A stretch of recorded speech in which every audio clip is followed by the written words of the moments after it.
Solve பண்ண மாட்டோம்னா நம்மளோட ஃபியூச்சரை கேள்விக்குறியாயிடும் சார். ஓ, அப்போ உனக்கு என்ன விட இந்த வீடு தான் முக்கியம்ல? இந்த வீட்டை விட்டுட்டு என்னால வர முடியாது. இன்னைக்கு இதெல்லாம் ஆரம்பிச்சதோ என் கையில இருந்த காசு, என் வேலை, என் நிம்மதி, என் சந்தோஷம் எல்லாமே போயிடுச்சு.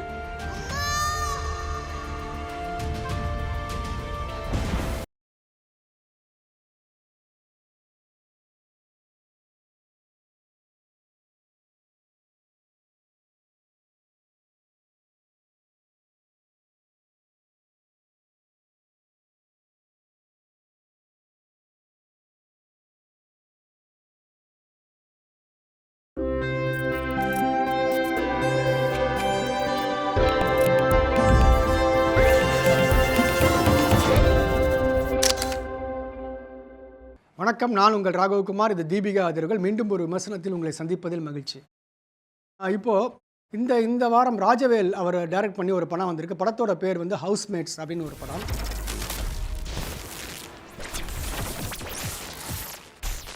இது வந்து யார் யார் நடிச்சிருக்காங்க இதில் அப்படின்னு பார்த்தீங்கன்னா, நம்ம காளி வெங்கட் நடிச்சிருக்காரு. அதுக்கப்புறம் வந்து அஷரா சாந்தினி பைஜு அப்படின்னு ஒரு மலையாளத்திலேருந்து ஒரு ஹீரோயின் வந்து இந்த படத்தில் நடிச்சிருக்காங்க. அதுக்கப்புறம் வந்து நம்ம வினோதினி நடிச்சிருக்காங்க. தர்ஷன் இதில் படத்தில் நடிச்சிருக்காரு. இந்த படங்கள்லாம் இவங்கெல்லாம் இந்த கேரக்டர் முக்கியமான கேரக்டர் பண்ணியிருக்காங்க.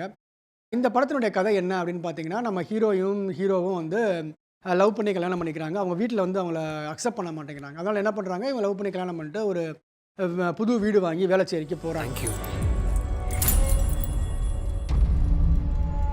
கொஞ்ச நாளாவே எங்கள் வீட்டில் நடக்கிறதெல்லாம் ரொம்ப ஸ்ட்ரேஞ்சாக இருக்குது. அந்த வீட்டுக்குள்ளே போனவுடனே அங்கே சில அமானுஷ்யமான விஷயங்கள் நடக்குது. என்ன நடக்குது அப்படின்னா, வழக்கமான பேர் படத்தில் நடக்குது தான். சேரு கீழே விழுகுது, பாத்ரூம் குழாயை வந்து திறந்து வச்சுட்டு வந்து மூடிட்டு வந்து திரும்பி தானே ஆன் ஆகுது. இதெல்லாம் பார்த்து அந்த அக்ஷரா சொல்கிறாங்க தான் ஹஸ்பண்ட்டை, நம்ம வேறு வீட்டுக்கு போகலாம், இந்த வீட்டில் இருக்கிறதுக்கு ரொம்ப பயமாக இருக்குது அப்படிங்கிறாங்க. அதுக்கப்புறம் என்ன பண்ணுறாங்க, சாமியாரை வச்சு விரட்டி பார்க்குறாங்க, ஒன்றும் விரண்டலை. அப்போ என்ன ஆகுது அப்படின்னா, அவங்க வீட்டிலுடைய அங்கே ஒரு போர்டு இருக்குது. அந்த போர்டில் வந்து ஒரு கேள்வி வந்து வருது, இந்த வீட்டில் யார் இருக்கீங்க அப்படின்னு கேட்குறாங்க. இவங்க என்ன பண்ணுறாங்க, நம்ம அக்ஷரா ஹீரோயின் தைரியமாக அந்த இடத்துல வந்து இவங்களுக்கு பதில் சொல்ல ஆரம்பிக்கிறாங்க. பதில் சொல்ல ஆரம்பித்தோடனே அங்கே இருக்கிற அமானுஷ்ய சக்தி என்ன பண்ணுது, மறுபடியும் கேள்விகள் கேட்குது, பதில் சொல்லுது, கேள்விகள் கேட்குது, பதில் சொல்லுது. இந்த வீட்டில் நம்மளை தவிர வேற ஏதோ ஒன்று இருக்கு. அது பண்ணதெல்லாம் பார்த்தா ரொம்ப பயமா இருக்கு. ஒரு கட்டத்தில் இவங்க ரெண்டு பேரும் இப்படி உரையாடலாம் அந்த போர்டு மூலமாக நடத்துகிறாங்க. அப்போ வந்து இவங்க கேட்குறாங்க, இவங்க ஹஸ்பண்ட் ஒய்ஃபும் அந்த அமானுஷ்ய சக்தியை பார்த்து, இப்போ நீங்கள் எங்கே இருக்கீங்க அப்படின்னு கேட்குறேன். நாங்கள் ஒரு அட்ரஸ் சொல்கிறாங்க. அந்த அட்ரஸை பார்த்தா இவங்க வீடு. நாங்கள் தான்ப்பா இங்கே இருக்கோம் அப்படிங்கிறாங்க. இல்லை நாங்கள் தான் இருக்கோன்றாங்க. ரெண்டு பேரும் கிராஸ் செக் பண்ணால் அவங்க ரெண்டு பேர் இருக்காங்க. அப்போது இப்போ எந்த நாள் எந்த வருடம்னு வந்து இவர் நம்ம தர்ஷன் கேட்குறாரு. அப்போ அந்த அமானுஷ்ய சக்தியில் இருக்கக்கூடிய அந்த 3 பேர் என்ன சொல்கிறாங்க அப்படின்னா, அவங்களும் ஹஸ்பண்ட் ஒய்ஃப் ஒரு குழந்தை தான். அவங்க யாருன்னு பார்த்தீங்கன்னா, காளி வெங்கட், நம்ம வினோதினி, இன்னொரு பையன், சின்ன பையன். அப்போ அவங்க வந்து நான் இப்போ 2012 அப்படிங்கிறாங்க. இவங்க இருக்கிறது 2022. அப்போது நீங்கள் 2012 இருக்கீங்க, நீங்கள் இறந்து போயிட்டீங்க அப்படிங்கிறாங்க. அவங்க சொல்கிறாங்க, நாங்கள் இறந்து போகலை அப்படின்றாங்க. இப்போ ரெண்டு பேருக்கும் வாக்குவாதம் நடக்குது. அவங்க என்ன பண்ணுறாங்க அப்படின்னு பார்த்தீங்கன்னா, இவர் வந்து தர்ஷன் வந்து அப்போ 2012 இவங்களுக்கு என்ன நடந்ததுன்னு சொல்லி ரிசர்ச் பண்ணுறதுக்காக ஒரு பக்கம் போகிறார். நல்லா ரத்த காட்டறிய ரத்தம் கக்க வச்சாங்க. நீங்கள் சாகிறதுக்கு முன்னாடி உங்களுக்கு கடைசி ஆசை ஏதாவது இருக்கும்ல, அது என்னன்னு சொல்லுங்க, நாங்க அதை நிறைவேற்றுறோம். அந்த சந்தோஷத்தோட எங்க வீட்டை விட்டு போயிடுங்க ப்ளீஸ். இப்போ 2012 இருக்கிறவங்க 2022 என்ன ஆக போகுதுன்னு தெரிஞ்சுக்கிறது அவங்க ஒரு பக்கம் போகிறாங்க. கடைசியில் இந்த படம் என்ன ஆச்சு அப்படின்றத நம்ம பார்க்குறோம். இந்த படம் ஆரம்பிக்கிறது ஒரு ஹாரர் மூவி மாதிரி ஆரம்பிக்குது. சரி, ஹாரர் நம்ம என்ஜாய் பண்ணலாம் அப்படின்னு உட்கார்றப்ப திடீர்னு காமெடிக்குள்ளே போகிறார் டேரக்டர். சரி பரவாயில்ல, காமெடியில் சிரிக்க ஆரம்பிக்கலான்னு பார்த்தா அதுக்கப்புறம் அடுத்தது அப்படியே ஒரு யூடர்ன் எடுத்து இது வந்து டைம் ட்ராவல் மாதிரி எதையோ ஒன்று சொல்கிறார். அதுக்கப்புறம் என்னென்னு பார்த்தா, இது வந்து நினைவுகளுடைய ஒரு கூட்டு. இந்த வீட்டில் இடியோ இல்லோ ஒன்று விழுந்துருச்சு, அதனால் என்ன ஆகுதுன்னா இந்த வீட்டில் பழைய நினைவுகளுடைய அழுத்தம் வந்து இந்த இடத்துல இருக்குது அப்படிங்கிறாங்க. இப்போது ஒரு படத்துக்குள்ளே 3-4 விஷயங்களை போட்டு அவர் வந்து கொடுத்ததுனால இந்த படத்தை முழுசாக நம்மளால் என்ஜாய் பண்ணவே முடியல.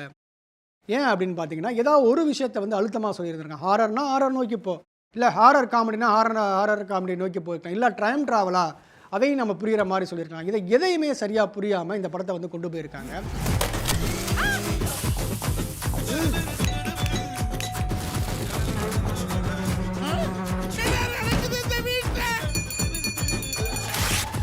வீட்டில் பேய் இருக்கிறத பார்த்துருக்கேன், வீடே பேயா இருக்கிறத இப்போதான்டா பார்க்குறேன்.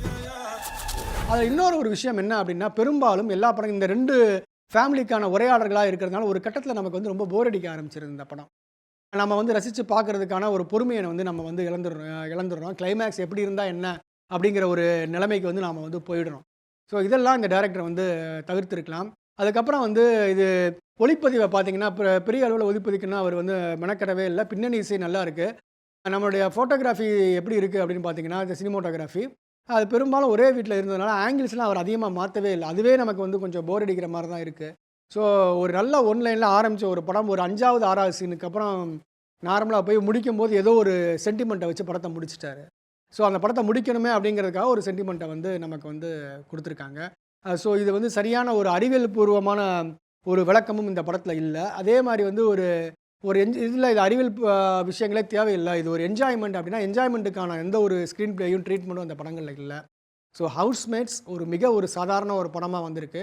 நடிப்பை பொறுத்த வரைக்கும் காளி வெங்கட் நல்லா நடிச்சிருக்காரு. அதே மாதிரி வினோதினியும் நல்லா நடிச்சிருக்காங்க. தர்ஷன் வந்து ஓகே ரகமாக நடிச்சிருக்காரு. ஹீரோயின் வந்து ரொம்ப நல்லா நடிச்சிருக்காங்க. ஹீரோயினுக்கு காமெடியும் நல்லா வருது. ஸோ இந்த படம் விருப்பம் இருக்கிறவங்க பாருங்கள். உங்களுக்கு ஒரு சிலருக்கு பிடிக்கலாம், சிலருக்கு பிடிக்காமலும் போகலாம். நன்றி, வணக்கம். மீண்டும் அடுத்த ஒரு விமர்சனத்தில் உங்களை சந்திக்கிறேன். உங்களிடமிருந்து விடைபெறுவது ராகவ் குமார், தீபிகா அதிர்வுகளுக்காக.